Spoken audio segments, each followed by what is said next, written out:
Então eu já fui dono de 2 cafeterias em São Paulo, mas obviamente eu não sou mais, porque essa história ela não acabou tão feliz assim. E eu registrei já muita coisa da cafeteria. Esse canal começou, na real, registrando coisas da cafeteria, mas eu nunca fiz um vídeo falando sobre como ela fechou. Às vezes porque eu não estava muito preparado, eu não sei. Eu só continuei fazendo vídeo e nunca falei sobre isso. Mas hoje é meu aniversário, eu tô fazendo 31 anos. E eu pensei em falar sobre o que seria talvez meu maior fracasso na vida e também o fator que mais mudou minha vida. Eu com certeza não estaria aqui hoje fazendo vídeos e tudo mais se não fosse pelas cafeterias, e é essa história que eu quero contar. Mas a gente não vai fazer isso parado, a gente vai fazer isso tomando cafezinhos, porque nada melhor do que falar sobre cafeterias tomando cafezinhos.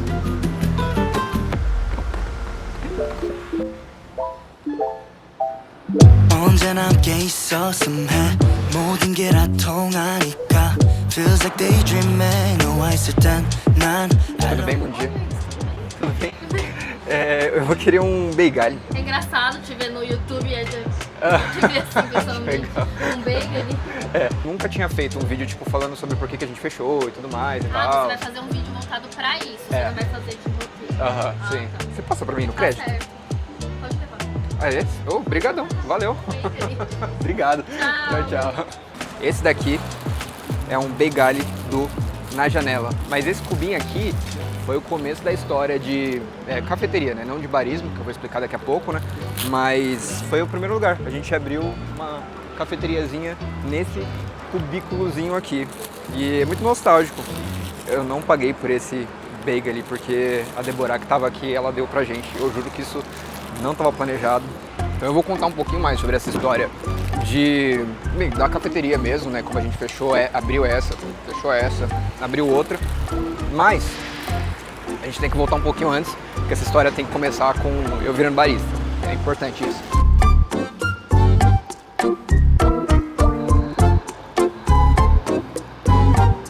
A história do dono de cafeteria mesmo começa na Frecaneca, nessa rua maravilhosa aqui que a gente gosta tanto, mas a história começa um pouquinho antes, porque a gente começa quando eu decido virar barista. Eu já falo isso já em vários vídeos, eu não vou ficar me estendendo muito nessa parte aqui, né? Mas acho que é um contexto importante. Então eu estava na faculdade, não tinha pontos, créditos para estagiar, fui virar barista.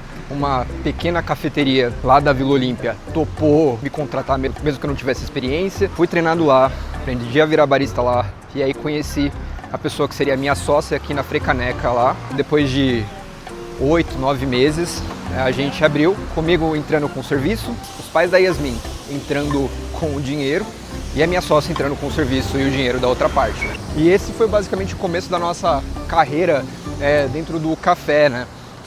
A Yasmin vai entrar depois, porque tipo, na Frecaneca, nesse momento ela não ajudava tanto, ela trabalhava e tudo mais, né? Só que depois na República, que é a segunda unidade, ela começou a se envolver mais, né? Mas enfim, a gente abriu aqui a Frecaneca e o engraçado é que o dono, esse cara que meio que me deu a oportunidade de começar a entrar nesse mundo do barismo, ele hoje tem uma conta de roteiros de café pelo Brasil, pelo mundo na real, e ele é cliente da Social Media. Salve Gus, inclusive segue a Baldo aqui, ele dá bons roteiros de café, e que nem eu falei, eu faço 31 anos hoje. Então esse vídeo é um vídeo sobre ciclos, então acho que achei legal falar sobre esse ciclo, né, que aconteceu. Enfim. Não é um eu. Mano, ninguém vai entender essa referência. Comenta aqui se você entender essa referência. Ninguém vai entender essa referência.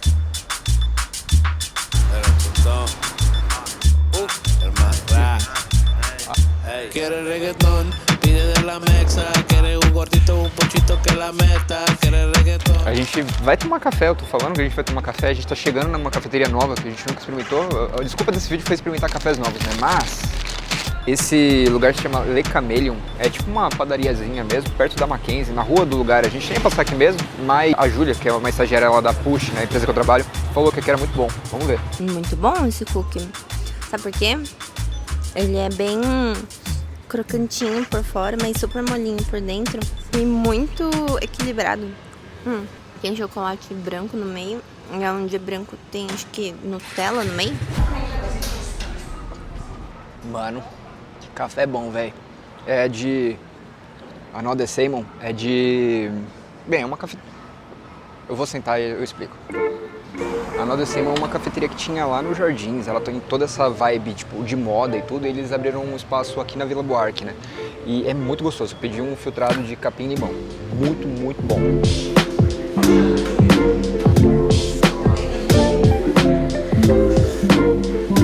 Mas vamos voltar para a história. Então eu e a Lê, a gente meio que ganhou essa experiência na cafeteria e aí a gente abriu a mesma cafeteria, era uma rede de cafeterias e a gente achou esse lugarzinho na Frecaneca que eu acabei de mostrar, que não é mais, né, porque spoiler, a gente entregou o espaço, mas foi bem isso, a gente abriu o lugar em 2020, também tem vídeo mais explicando melhor essa história, só que em 2020 a gente sabe que aconteceu uma coisa que não foi legal, que foi a pandemia, e a gente abriu e tipo 3 semanas de loja, a gente teve que fechar tudo por meses. Não foi um momento legal. E óbvio, esse cenário mudou muito, a pandemia mudou muito, mas eu acho que não foi o principal motivo da gente ter fechado, da gente não ter mais as cafeterias e tudo mais. Mas acho que o principal aprendizado que ficou da Frecaneca foi que dá muito mais trabalho do que a gente estava vendo só ali enquanto a gente era barista. Obviamente que a gente estudou bastante e era muito uma divisão de... Eu ficava muito mais na parte da cafeteria, analisando qualidade, mais atendimento, mais o braçal ali, enquanto a Lê fazia uma parte muito mais administrativa. Então ela entendia muito mais de pagamento de conta, de funcionário, toda essa parte mais burocrática ela fazia, eu ficava mais na parte divertida, que era a parte de cuidar do café em si, né? Mas depois que passou um pouquinho, né, esse caos todo assim, principal da pandemia, a loja começou a voltar, começou a andar tudo, começou a crescer e a gente pensou que talvez seria interessante abrir mais uma unidade. Só que a Lê preferiu fazer outras coisas, ela preferiu voltar para o mercado de trabalho na área dela mesmo. E aí eu decidi, então, só a gente mesmo abrir. E essa segunda unidade foi muito mais, acho que, intenso, tudo foi muito mais intenso, mas a gente vai falar sobre isso numa outra cafeteria que a gente também quer conhecer, uma cafeteria que eu acho que é nova, né? Ou só mudou, não só mudou o nome, mudou a cafeteria mesmo, né? Que já era uma cafeteria, eu vou mostrar.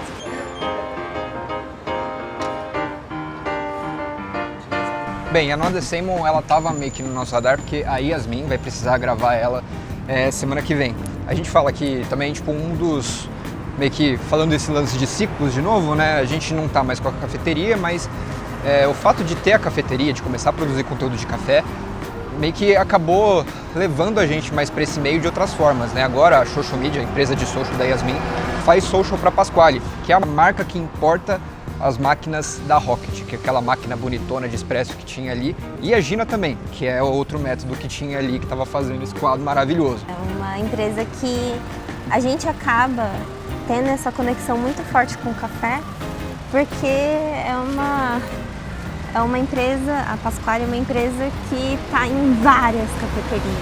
E se você quiser ver mais sobre essa rotina de empreendedorismo aqui em São Paulo, visitando cafeterias, captando coisas para Pasquale, para Coffee Walk, para outras marcas, para Baldo, segue a Yasmin, se inscreve lá. O canal dela está crescendo muito rápido, então assim, provavelmente quando você estiver assistindo esse vídeo, quando eu tiver postado esse vídeo já vai estar muito maior, graças a Deus, mas segue lá. Por favor.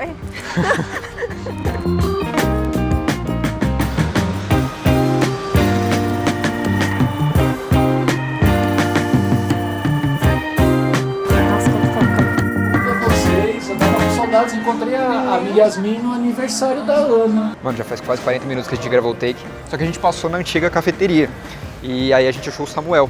E o Samuel ele é cliente amigo, e essa é uma coisa muito legal das cafeterias, que você vira amigo, né, dos clientes e tudo. Então a gente ficou um bom tempo falando com ele aqui, botando papo em dia, mas agora a gente tá indo para outro lugar.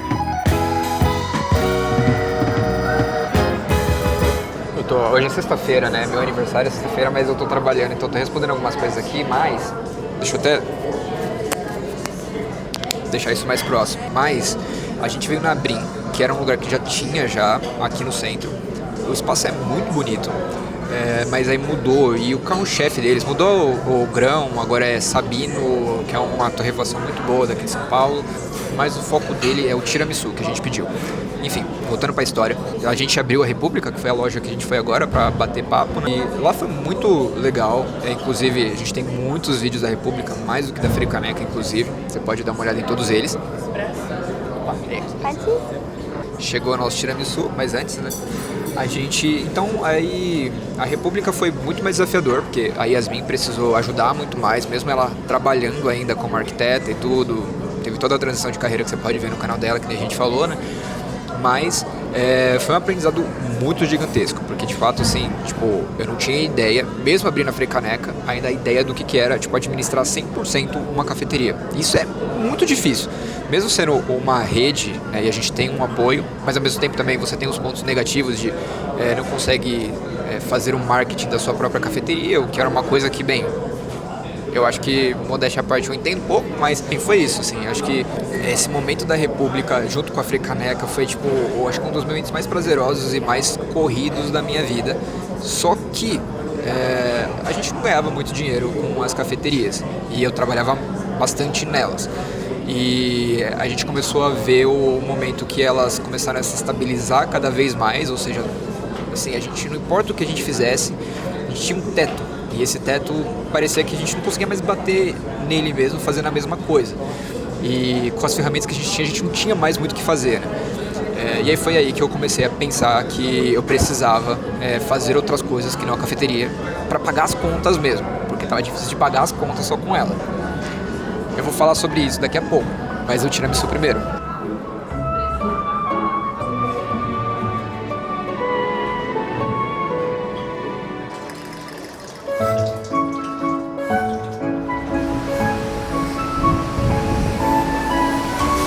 Então, o lance de cafeteria é muito isso, né? A gente chegou num patamar legal e aí depois começou a cair.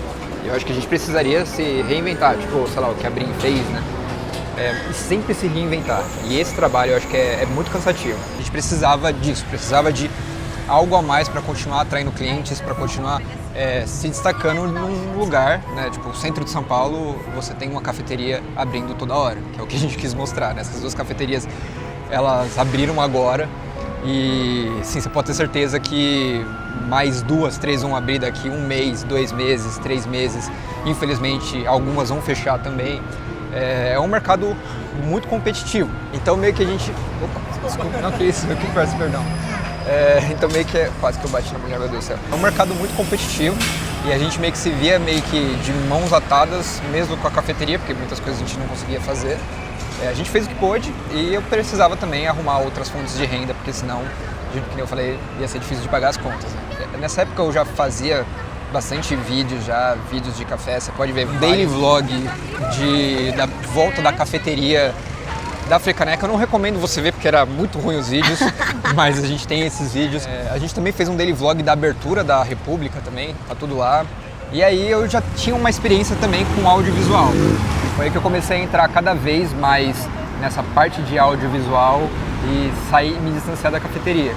E aí, quando eu comecei a me distanciar da cafeteria, ao invés de não ganhar dinheiro, a gente começou também a perder dinheiro. Então foi meio que uma sinuca de bico. Eu precisava estar lá para talvez ganhar mais dinheiro e ao mesmo tempo eu não conseguia estar 100% lá, senão a gente não pagava as nossas contas. Com o tempo a gente acabou decidindo passar as unidades. A padaria abriu depois, então a gente fechou lá mesmo. E a República está aqui ainda, os clientes ainda vão, que é um bom sinal, né? Então, se você quiser passa lá para tomar um cafezinho. Mas a história das cafeterias, ela meio que abriu muitas portas e de fato mudou minha vida. Não é meio que clickbait nenhum falar que de fato mudou completamente a minha vida. E a gente vai para a Liberdade agora, porque é meu aniversário, e a gente vai fazer tteokbokki, porque eu gosto muito de tteokbokki. E eu falo sobre isso depois. Eu não sei se...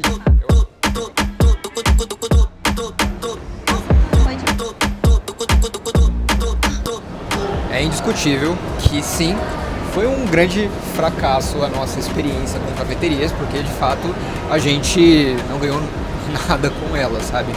Mas também é indiscutível que de fato muita coisa do que a gente faz hoje vem desse momento, vem do momento das cafeterias e de tudo que a gente aprendeu mais nessa parte de produção de conteúdo. Então eu não estaria aqui falando com vocês mesmo, porque o que me deu coragem, eu sempre tive vontade de fazer vídeos, o que me deu coragem foi isso, foi assim, eu tô mais preocupado em fazer minha cafeteria vender no momento de pandemia, que me deu coragem de, mano, sabe, foda-se, eu não vou pensar em muito o que eu vou gravar, eu só vou gravar. E nesses momentos de ciclo, né, que é tipo o momento que eu comecei a voltar para a cafeteria por conta da pandemia e tudo mais, eu fiz um daily vlog. No momento que a gente ia abrir uma cafeteria e estava muito corrido, eu fiz um daily vlog. Então assim, acho que fazer vídeos é quase terapia para mim. São momentos onde mais acho que são pontos muito importantes da minha vida profissional. Eu faço daily vlog. Eu pensei, por que não fazer um agora? Então parece que não, mas você acabou de cair no primeiro daily vlog de 7, 8 daily vlogs que eu vou fazer essa semana toda, mostrando a minha rotina, mais essa cidade maravilhosa que é São Paulo, mais o centrão da cidade.